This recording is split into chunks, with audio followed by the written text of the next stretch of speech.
Bonjour David. Bonjour Nikos, bonjour Céline, bonjour à tous. Alors aujourd'hui, Europe 1 propose une journée spéciale dédiée au premier homme sur la Lune.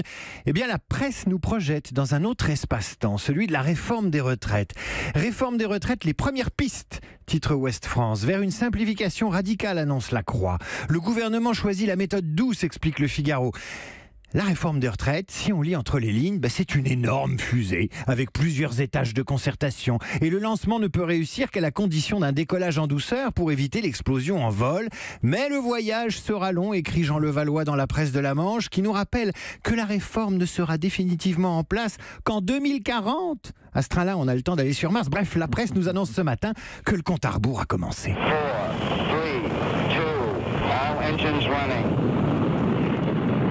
Et le carburant de cette réforme des retraites, David, c'est l'adhésion des Français. Ça reste l'adhésion des Français. Eh bien oui, ils sont partants, les Français. Ils veulent que ça change, nous explique Le Parisien aujourd'hui en France. Ils sont plus de 70% à vouloir une réforme avec un système plus clair, plus juste et surtout plus généreux. Ils veulent tout, les Français. Et ce mélange d'exigences est explosif. Voilà pourquoi le rôle de l'ingénieur en chef de la fusée, Jean-Paul Delevoye, haut commissaire de la réforme, est essentiel, nous rappelle Maurice Bontinck dans La Charente libre. L'expérience de médiateur de la République de Jean-Paul Delevoye, ancien ministre chiracien pour désamorcer les mines, est essentiel. Et Le Figaro revient sur la méthode de Delevoye. Co-construire la réforme avec tous les Français, organiser des centaines de réunions, écouter avec une petite équipe de pros autour de lui. Bref, la réforme des retraites, c'est des heures de recherche et développement. Et Delevoye confie au Figaro: le système que nous sommes en train de construire est très regardé à l'étranger. Il peut devenir un modèle européen, un peu comme Ariane, mais ça prendra du temps. Du temps, comme le remaniement qui s'étire en longueur lui aussi. C'est à croire que depuis une semaine, le gouvernement est en apesanteur. Autant politique suspend ton vol, dirait Lamartine. Dans Libération, Macron devient le maître du chrono, le chronomètre, celui qui fait durer le suspense pour asseoir son pouvoir.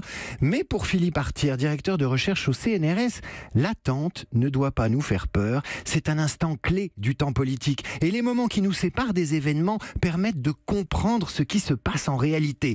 Mais dans l'Union, Hervé Chabot n'est pas dupe. Le président prend son temps pour nous enfumer, comme s'il fallait beaucoup de légèreté pour réfléchir avec gravité. Légèreté, gravité. On reste dans l'espace, mais on se pose un instant sur la planète ONU grâce à La Croix.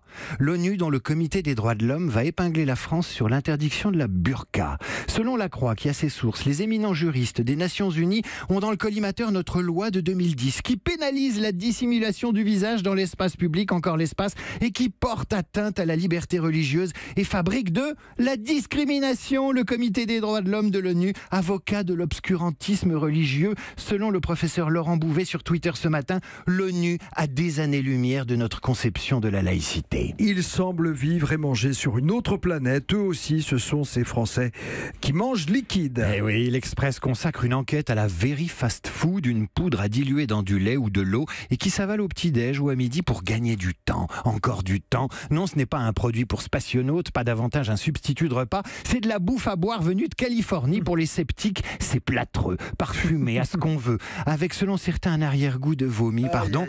Mais pour cet étudiant lyonnais, interrogé par l'Express, à 2 ou 3 euros le repas, c'est pas cher. Sauf qu'il faut mastiquer, disent les nutritionnistes. C'est bon pour la santé, même les spationautes mâchent.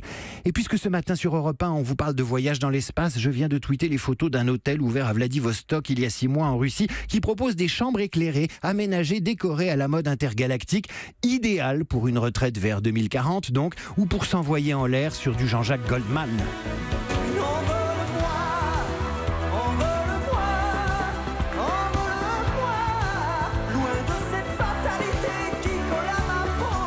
Jean-Jacques Goldman, dont c'est aujourd'hui l'anniversaire. Il est né un 11 octobre 1961. Jean-Jacques Goldman, c'est l'année du premier vol aussi dans l'espace.